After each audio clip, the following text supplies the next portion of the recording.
أعوذ بالله من الشيطان الرجيم.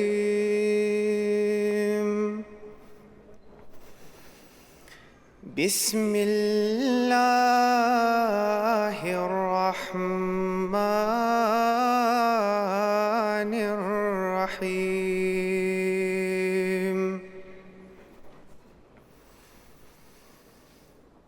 قل إنما أدعو ربي ولا أشرك به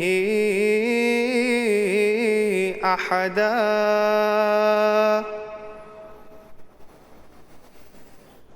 قل إني لا أملك لكم ضرا ولا رشدا.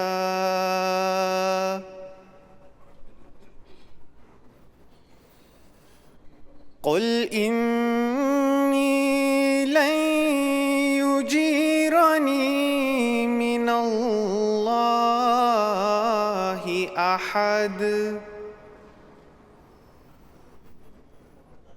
ولن أجد من دونه ملتحدا إلا بلاغا من الله.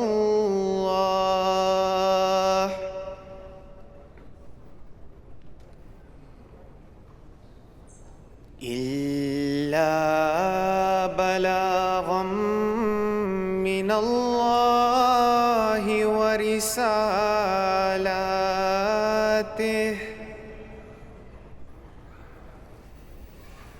ومن يعص الله ورسوله فإن له نار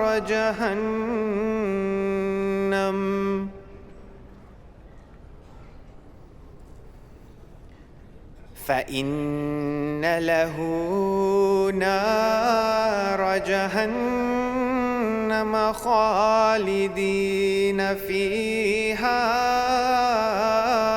أبدا.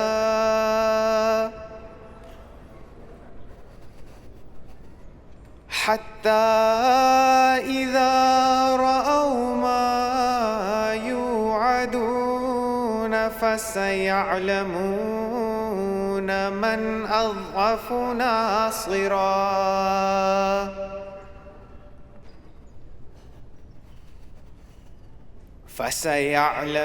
فسيعلمون من أضعف ناصرا وأقل عددا.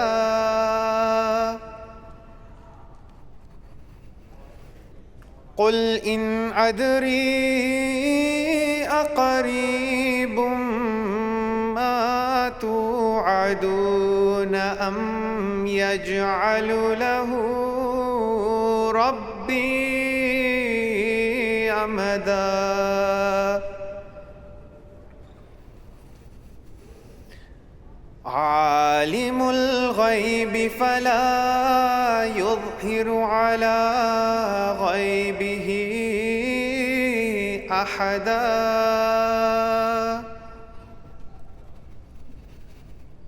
إلا من ارتضى من رسول فإنه يسلك من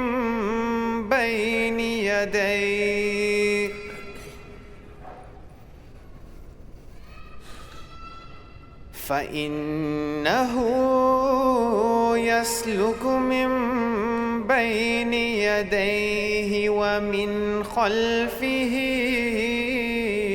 رصدا.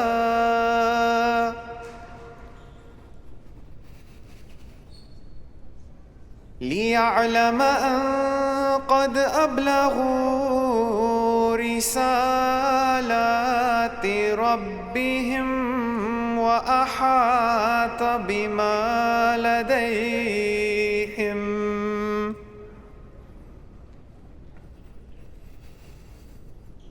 وأحاط بما لديهم وأحصى كل شيء عددا.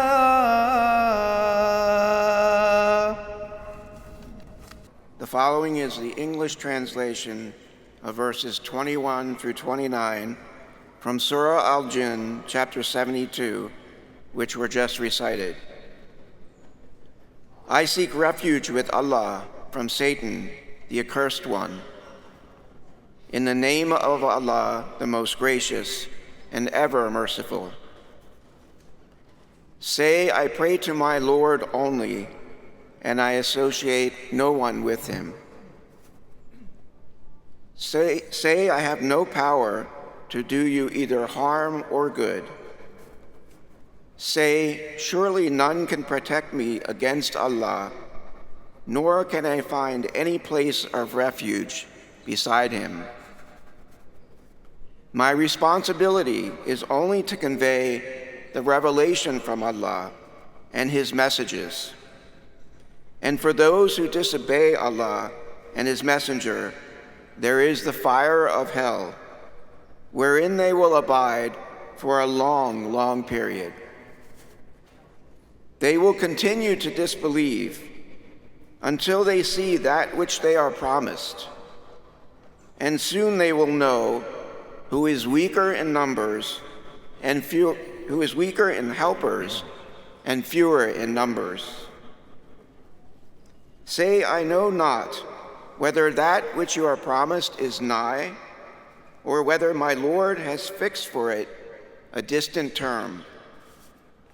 He is the knower of the unseen, and he reveals not his secrets to anyone, except to whom he chooses, namely a messenger of his. And then he causes an escort of guarding angels to go before him and behind him, that he may know that they, his messengers, have delivered the messages of their Lord, and he encompasses all that is with them, and he keeps count of all things. Jazakallah.